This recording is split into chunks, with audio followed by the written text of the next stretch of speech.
Bonjour, je suis Gaël Châtelain, bienvenue sur mon podcast Happy Work, le podcast qui va vous parler de bien-être au travail et surtout de la manière dont vous allez pouvoir l'améliorer chaque jour. Aujourd'hui, je vais essayer de répondre à une question.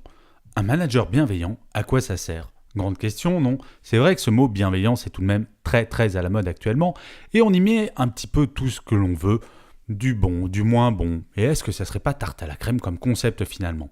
Alors pour commencer, je vais vous parler philosophie. Eh oui, philosophie. Aristote, rien que lui, définissait la bienveillance par le fait de prendre soin d'autrui de manière totalement désintéressée. Prendre soin d'autrui. Et là, ça m'a fait tilt. La semaine dernière, je lisais l'étude réalisée par l'Institut Sapiens qui montrait que l'absentéisme en France coûtait plus de 100 milliards d'euros par an. Rendez-vous compte, plus de 100 milliards, c'est-à-dire que c'est à peu près le budget annuel de l'éducation nationale. Et cela représente 10,1 jours par an d'absence dans le privé et 17,8 dans le public. Alors j'essaierai de vous donner une explication sur cette différence entre le privé et le public un peu plus tard. Malakoff Médéric a mené une analyse basée sur les déclarations annuelles des données sociales de 61 000 entreprises pour un total de 2 millions de salariés. Vous savez ce qu'il en ressort ? 34,1% des salariés français ont été absents au moins une fois pour maladie. Alors c'est très intéressant parce qu'on peut se dire finalement il suffit d'éradiquer la grippe. Mais j'ai continué à chercher et j'ai vu une déclaration de Muriel Pénicaud, oui, notre ministre du Travail actuelle, à l'époque où elle était DRH du groupe Danone. Et il y a quelques années, elle a réalisé une étude avec un autre patron, M. Lachmann, le patron de Schneider pour ne pas le nommer, qui a été remise au Premier ministre qui était à l'époque François Fillon, sur le travail. Et elle déclarait la chose suivante, je cite, « La santé des salariés est d'abord et avant tout l'affaire des managers, ça ne s'externalise pas et ce n'est pas une affaire de docteur. » Et vous savez ce qui est encore plus surprenant ? Selon une autre étude Malakoff Médéric, 23% des salariés qui ont un arrêt maladie ne le prennent même pas. Ça s'appelle le présentéisme d'une certaine manière. Et le présentéisme coûterait, selon Alma Consulting Group, un groupe spécialisé en gestion des RH, coûterait plus cher que l'absentéisme. Mais ces questions de coût, alors qu'il me semble que dans l'entreprise c'est quelque chose d'important, le coût des choses. 6 DRH sur 10 reconnaissent n'avoir aucune idée du coût de l'absentéisme sur leur structure selon Opinionway. Alors je ne vous parle même pas du coût du présentéisme. Le présentéisme quand on est malade, donc je parle quand même de 23% des gens qui ont un arrêt maladie.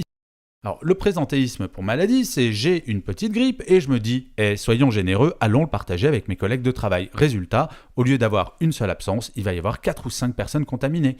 Ça, c'est pour la maladie. Mais ce qui est quand même très intéressant, c'est que les études montrent que seulement 1/3 des arrêts maladie sont dus à des causes non liées au travail. La grippe rentre dans ce tiers. Les causes liées au travail, ça va être par exemple le stress. Et oui, le stress qui va être généré par un ensemble de choses, dont le management. Mais vous savez, au-delà de l'absentéisme, il faut parler de l'engagement. Des études ont montré que l'engagement par rapport à son travail en France est l'un des plus faibles d'Europe. Seulement 6% des salariés se déclarent engagés dans leur travail.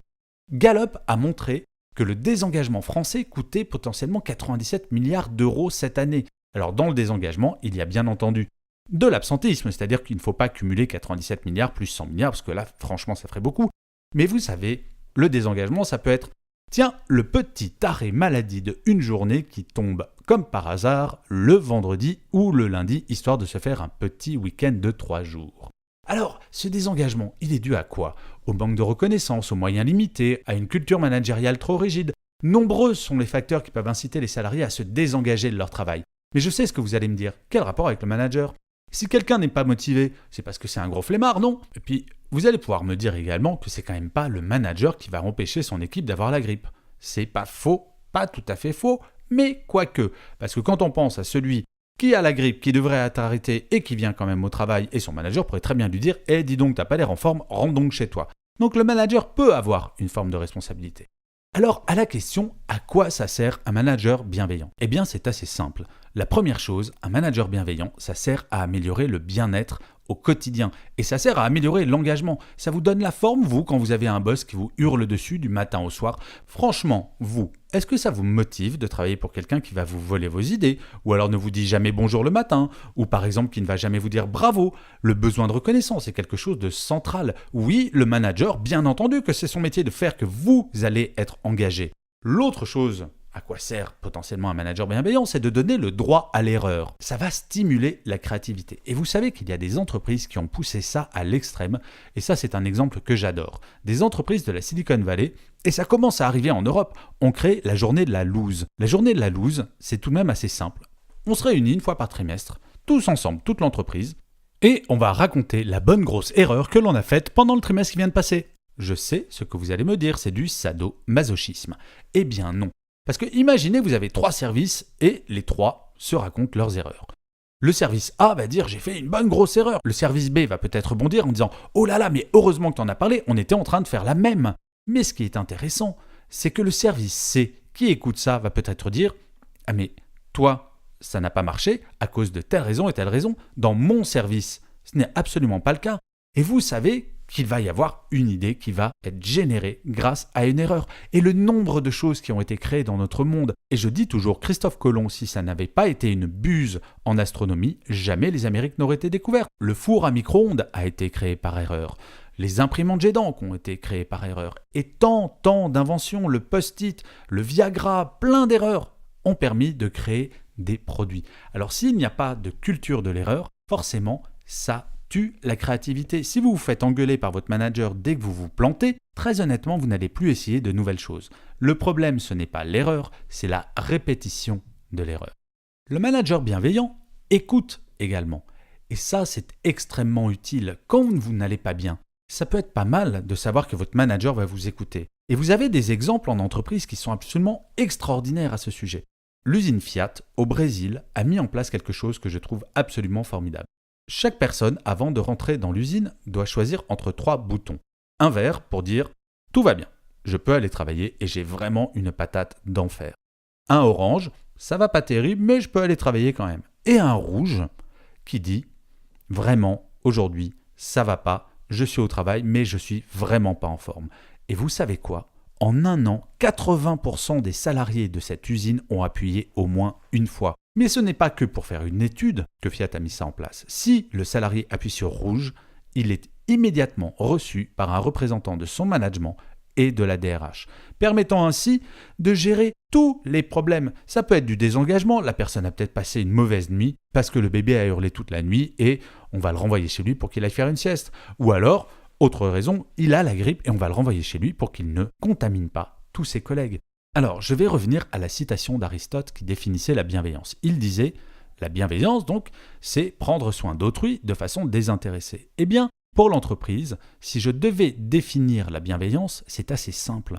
La bienveillance, c'est le fait de prendre soin d'autrui de façon extrêmement intéressée. Et oui, c'est à ça que ça sert un manager bienveillant. Ça sert à augmenter l'engagement des salariés et ça sert également à réduire l'absentéisme. Vous savez quoi ? Je pense qu'il faudrait créer un indice du bien-être et chaque manager devrait être responsable de l'indice de bien-être de son équipe. Et comme ça, on mettrait bien le doigt sur le fait qu'être bienveillant et s'occuper de son équipe, c'est important. Aujourd'hui, un manager français passe en moyenne 24 jours par an en réunion. Combien de personnes je rencontre dans mes conférences ou quand je fais du conseil en entreprise qui me disent « Ah, mon manager, vous savez, je ne le vois jamais, il est toujours en réunion. » J'ai même vu des managers qui cumulaient plusieurs réunions en même temps. Eh bien non, un manager bienveillant passe du temps avec ses équipes. Alors, je sais bien ce que vous allez me dire, il est bien gentil Gaël Châtelain, mais très franchement, on a plein de réunions mais c'est pas de notre faute. Eh bien si, c'est de votre faute. Moi, ce que j'avais fait quand je travaillais en entreprise, j'avais fixé, bloqué dans mon agenda 3 demi-journées où il n'y avait aucune réunion. J'étais à la disposition totale, absolument totale de mon équipe qui pouvait venir, ma porte était ouverte et je recevais des gens toute la journée pour répondre à des questions, pour échanger des informations. Alors je ne parle même pas de la réunion hebdomadaire où on fait de l'information véritablement, parce que parler, c'est la clé. Combien de managers ne font pas de réunion hebdomadaire avec leur équipe ? Mais même une réunion de un quart d'heure debout, c'est pas un problème. Il faut partager, il faut écouter. Et c'est ça un manager bienveillant. Et un manager bienveillant, ça sert à ça. Pour conclure, j'aimerais bien vous citer une étude qui a été faite par The Workforce View in Europe 2018. Oui, je mélange le français et l'anglais, je trouve ça plus sympathique. Alors, cette étude a été faite auprès de 10 000 personnes en Europe. Parmi les 3 obstacles majeurs à la productivité, le mauvais management arrive en tête. Il est cité quasiment par une personne sur 5. C'est-à-dire qu'un bon manager, un manager bienveillant, peut potentiellement augmenter la productivité de 20%. Alors ensuite, il y a les processus inefficaces, la technologie lente et inadapté. Mais le manager non performant arrive en première cause de perte de productivité. Et vous vous rappelez, au début de ce podcast, je vous racontais que l'absentéisme était plus important dans le public que dans le privé. Alors je sais bien, ceux qui travaillent dans le privé, ce que vous êtes en train de vous dire. Ouais, ok, dans le public, c'est un peu des feignasses.